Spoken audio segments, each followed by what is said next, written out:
ستاسو د دې مسلې غږ ما تر د وزیرستانه پورې رسوم. ما منظور پښتین خبر کړی دی په دې باندې. کله ناکله موږ راوځو شانه بشانه دلته ودرېږو راکټ لانچر یې په دې اوبو باندې راغیستې وي. تاسو په یو داسې تاریخ په دې خاوره باندې لرئ چې مغول او فرنګیانو ته هم ځان نه دی تسلیم. په د دې چیک پوسټونو باندې موږ په 11 اکتوبر کې هم خبره کړې وه. نو مشرانو راغلی یم، ستاسو څه فیصله ستاسو بابت دې جنګونو کې موږ راپیدا هم شو، پکې رالوی هم شو او پکې مړه به هم شو، خو یعنې موږ به ښه دوره سي نه کړو. ولې چې حقیقت دا دی نن کو تور پنجابی راځي او زما او ستا په کلي کې چیک پوسټونه جوړوي، زما او ستا په کلي کې هغه بې عزتۍ کوي چې 20 کاله مو ولیدلې. دا خویندې میندې مې په دې خاوره باندې بې عزته ونه لیدلې چې په دې اپریشنونو په دوران کې به په دې لارو باندې پیاده روانې وي، دا غوټې به یې په سر ایښې وي.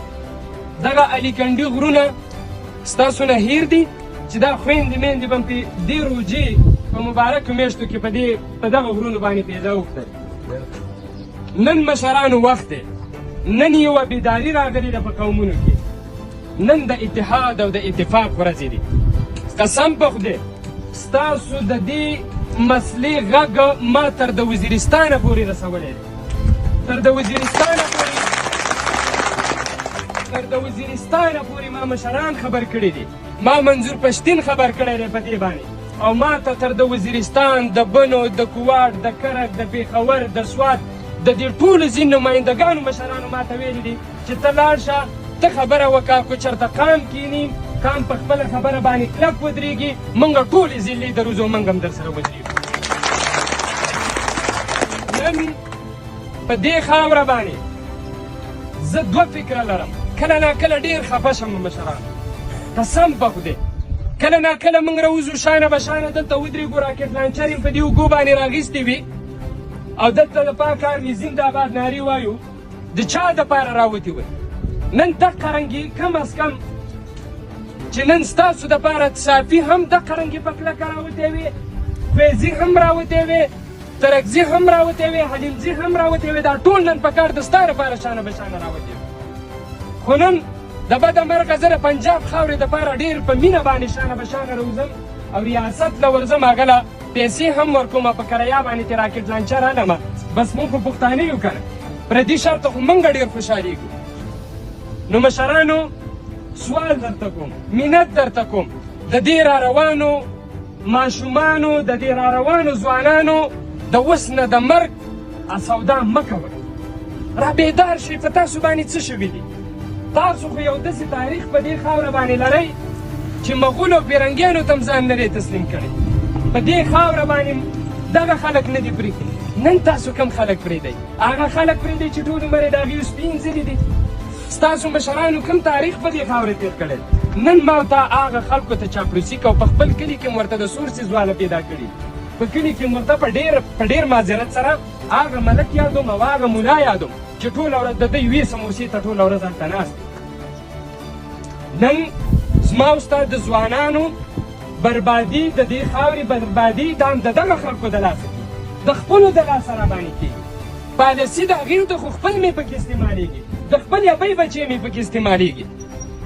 که چېرته دا پالسي د دې نه موږ رالرې شو، د خپل قام ملت دپاره ګوره تاسو نن په یو ځای ناستې وئ، والله زه په دې زړه کې دومره خوشحاله شوم چې نن داسې خلک شته چې د خپل غیرت په خپلو خویندو میندو د عزت دپاره راوځي. دا چې پوسونه د دې ماته یو ښه کردار راوښی، یو ښه کردار، یو دې ماته څوک راښودلی شي چې یو ښه کردار یې ادا کړی دی؟ په دې خاوره یې څه کړي دي؟ طالب له ځای ورکړی، سبا خبره ده، په چیک پوسټ کې ځای ورکړی، والله په بالله چې په دې چیک پوسټونو کې ځایونه ورکړي دي. دې چیک پوسټ نه یو ډز وشي، سبا دا ټول چیک پوسټ دا خلک راوځي، بیا ما او تا شرم. طالب به د دوی سره شپې کوي، دوی به ورله ټرېننګونه ورکوي او بیا به ما او تا ورله روټۍ نه وي ورکړي، ما او تا پسې به را رواني وایي چې تا خو له ماسخوتن کې روټۍ ورکړې. نو ګوره د دې چیک پوسټونو نه موږ ته هېڅ فایده نشته دی. په د دې چیک پوسټونو باندې موږ په 11 اکتوبر کې هم خبره کړې وه چې یعنې موږ د دې خپلو ټولو ضلعو نه دا فوج لرې کوو. ته ستا د باډر سره کار دی، خپل کار کوه، ستا په ولسوالیو کې کار نشته دی، ستا په کلي کې کار نشته دی، قانونا ته ور هم دا دلته چیک پوسټ نشي جوړولی. په دې ځان پویه کوئ، دا دومره وړې خبرې نه دي. خو یو خبره کوم مشرانو، که چېرته مو ورته د دې شي اجازت ورکړو نو قسم درته خورم چې د خپلو خویندو د میندو د عزت سودا مو د وس نه وکړه. چېرته به هم دا خبرې نه منو. تاسو ځان له نه یې صافي قام ټول مومن انبار شو، هر ځای کې تنظیم لرم. انشاءالله قسم ته خورم چې مې دلته تر د وزیرستان او د سوات چانګې هغه خلک هم را نه وستل، نو بیا به په میدان باندې پته لګي دا د پي ټي ایم والا دي.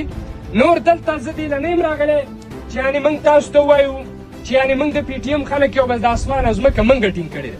نه، ستاسو د قام بچی یم، غریب یم، ټیک شو وس به مې نه کېږي. په دغه مخامخ موټرسایکل درته اوس راورسېدلم، په لاره سفر هم ډېر و، خو بیا هم د ډاډګیرنې دپاره درته راغلی یم. والله په بالله چې دا سر مې ځي که نه ستاسو په سر کې خپل قام مې، خپل وجود مې، خپل ځان مو ګڼم، خپل مشران مو ګڼم. د دې هغه خویندې دي مشرانو، هغه حیادارې خویندې مو دي په دې خاوره باندې چې کله کپړې په کور کې وینځي، دا جامې څه دی کالي، دا چې په کور کې وینځي نو دا تناب څه وي، دا تار مزې په دې باندې ښکاره نه پرېږدي. ځکه یې پرې نه پرېږدي چې هسې نه زما کور ته زما رور، زما تره زوی، زما څه داسې زوی را دننه شي، زما تره را دننه شي، خاوند مې را دننه شي، هسې نه په دې کپړو یې نظر نه شي، په دې کپړو یې نظر نه شي، په دې زما پرتوګ، زما په کمیس یې نظر نه شي. دومره حیادارې خویندې، هغه حیادارې خویندې چا د لاسه وشرمېد؟ چا د لاسه وشرمېد؟ د دې د لاسه ونه شرمېدلې. پنجابی دې کور ته در دننه نه شو، ګاډرې به دې په کوم ځای کې خرڅېدلې؟ په لاهور کې به خرڅېدلې ستا ګاډرې. ته هغه پښتون وې چې تاریخ دې لرو.